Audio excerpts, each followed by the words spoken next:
अस्सलामुअलैकुम। आज की इस वीडियो में हम CS 504 का लेक्चर नंबर 11 कवर करने वाले हैं, जिसमें हमारे पास आता है सॉफ्टवेयर डिज़ाइन। हमने SRS डॉक्यूमेंट मुकम्मल करने के बाद अब हमारे पास आता है सॉफ्टवेयर डिज़ाइन कि हमने सॉफ्टवेयर को कैसे डिज़ाइन करना है। ठीक है, तो सबसे पहले आता है कि ना इंट्रोडक्शन। जब हम डिज़ाइन फेज में पूछते हैं तो हमारा फोकस किस पे होता है, शिफ्ट करते हैं हम कि क्या, व्हाट एंड टू हाउ, कि कैसे करना, मतलब किस तरह से हमने सॉफ्टवेयर को डिज़ाइन करना है। जिसका स्टेज होता है ये हमारे पास, at this stage we try to answer question of how to build a system, कि हमने सिस्टम को किस तरह से बिल्ड करना है। तो उसमें हम अपनी जो मेहनत लगाते हैं, मॉडलिंग जो इस्तेमाल करते हैं, डेटा स्ट्रक्चर की entities, physical and logical partner जो होते हैं सिस्टम इन द कंपोनेंट, मतलब उसे बनाने के लिए हम अब लॉजिकली और फिजिकली दोनों तरह से हम मेहनत करते हैं ताकि हमारे सॉफ्टवेयर का एक डिज़ाइन तैयार हो जाए। Manage the complexity of a software system, software system की कम्प्लेक्सिटी को मैनेज करना, मतलब सॉफ्टवेयर का डिज़ाइन जब आप बना रहे हैं तो आपके दिमाग में हो कि अपना कम्प्लेक्स सॉफ्टवेयर नहीं बनाना है कि जो कोडर है कोडिंग करते हुए उसको मुश्किल आता है। एक ऐसा सॉफ्टवेयर का डिज़ाइन बनाना है जिससे जो कोडर है उसके लिए भी आसानी पैदा हो, वो सिर्फ आपके डिज़ाइन को सिर्फ अपनी कोडिंग में तब्दील करें। ठीक है, इसमें हमारे पास आ जाता है कि ना separate and to concern and allow to use to different individual aspect of the problems. मतलब अगर आपका सॉफ्टवेयर कॉम्प्लेक्स में जाता है तो हम क्या करते हैं कि उसका अगर कोई प्रॉब्लम आ जाती है तो हम उसको क्या करते हैं, छोटे छोटे मॉड्यूल्स में हम क्या करते हैं, तोड़ देते हैं, तो ताकि हमारी जो प्रॉब्लम हो उसको हल हो सके। Into the smaller piece of the lesser complexity, कम जो छोटे हम पीस करते हैं ना छोटे, तो उसको हम क्या बोलते हैं, मॉड्यूल्स बोलते हैं। ठीक है, और ये जो डिवाइड एंड कनकर फिलॉसफी भी इस पर अप्लाई होती है कि जो हम छोटे मॉड्यूल में कन्वर्ट करने के बाद फिर उसके जो प्रॉब्लम होती है उसको हल करने के बाद फिर उसे दोबारा से मर्ज कर देते हैं, तो वो हमारे पास डिवाइड एंड कनकर में आ जाता है। ठीक है, ओरिजिनल प्रॉब्लम नहीं देते कि हम उस प्रॉब्लम को सॉल्व कर लेते हैं। फिर आ जाता है software design process. Software design process क्या होता है, is not a sequential process.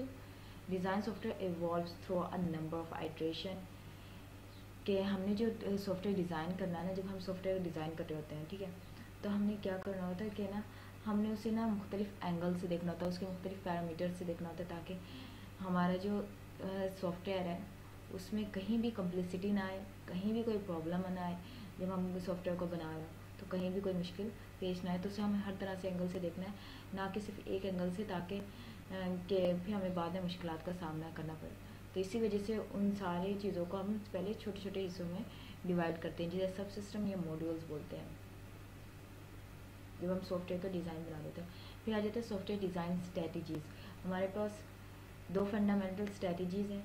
ठीक है, सॉफ्टवेयर डिज़ाइन बनने में, एक फंक्शनल या फिर स्ट्रक्चर डिज़ाइन और ऑब्जेक्ट ओरिएंटेड डिज़ाइन।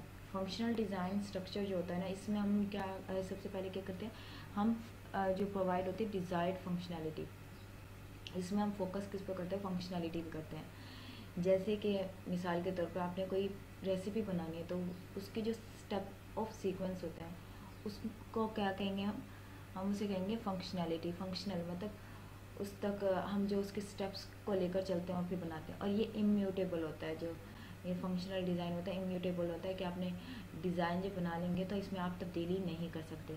जबकि ऑब्जेक्ट ओरिएंटेड डिज़ाइन क्या होता है, ये रियल वर्ल्ड होता है। जैसे रियल वर्ल्ड होती है, जैसे मतलब आप एक बिल्डिंग बना रहे हैं तो उसके लिए ब्रिक्स मंगवाते हैं, ठीक है, उसका कलर आ गया, उसके शेप आ गई, वो सब कुछ इसमें आ जाता है ऑब्जेक्ट ओरिएंटेड डिज़ाइन में। ठीक है, ऑब्जेक्ट इसमें आप तब्दीली कर सकते हैं, लेकिन अब बाज़ औक़ात हम ऑब्जेक्ट ओरिएंटेड डिज़ाइन में हम कुछ ऐसे इम्यूटेबल ले लेते हैं जिसमें हम तब्दीली नहीं कर सकते, लेकिन वो कुछ जगहों पर बेनिफिशियल होते हैं, अदरवाइज़ नहीं होते।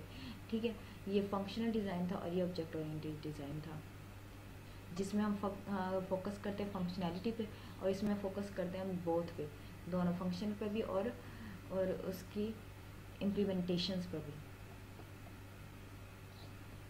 फिर सॉफ्टवेयर डिज़ाइन क्वालिटीज़, सॉफ्टवेयर की क्वालिटी कैसे होनी चाहिए।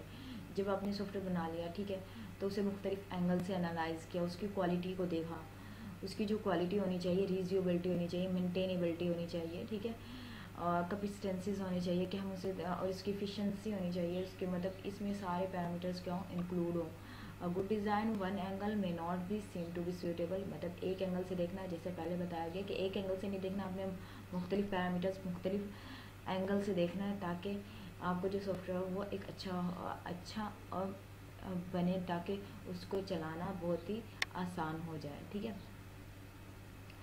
कि उसकी फंक्शन, उसके जो बटन होंगे या जो भी सबका यूज़र इंटरफेस उसको बहुत ही अच्छा होना चाहिए, उसकी क्वालिटी बहुत ही अच्छी होनी चाहिए।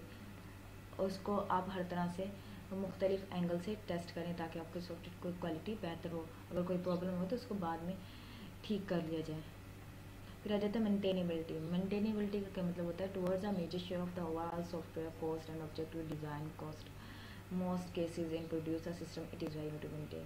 Maintainability is one of the most, मतलब आपने मेंटेनेबिलिटी में ये आपका जो डिज़ाइन हो ना, आपका जो सॉफ्टवेयर का डिज़ाइन हो वो क्या फ्लेक्सिबल होना चाहिए, जिसमें आप जब आगे जब जाएगा तो आप उसमें क्या कर सको, उसमें तब्दीली कर सको आगे, जैसे आगे जदीद है तो उसमें आप तब्दीली कर सको, उसकी कोडिंग में तब्दीली कर सको, उसके डिज़ाइन में तब्दीली कर सको। तो ऐसा डिज़ाइन होना चाहिए, फ्लेक्सिबल होना चाहिए। मेंटेनेबिलिटी मीन्स फ्लेक्सिबल होना चाहिए जिसमें तब्दीली कर सको। सॉफ्टवेयर डिज़ाइन क्वालिटी अच्छी होनी चाहिए। स्ट्रैटेजीज़ में दो स्ट्रैटेजीज है, फंक्शनल ऑब्जेक्ट ओरिएंटेड आ जाती है। सॉफ्टवेयर डिज़ाइन प्रोसेस, इसमें भी वही कहना हमने, जो आपका जो मॉड्यूल्स हैं उनको छोटे छोटे टुकड़ों में तोड़ना। ठीक है, फिर उनको अच्छे से देखना, हर तरह के एंगल से देखना।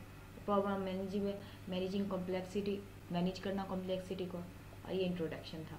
उम्मीद है ये लेक्चर नंबर 11 आपको पसंद आया होगा। मिलते हैं नेक्स्ट वीडियो में, तब तक के लिए अल्लाह हाफिज़।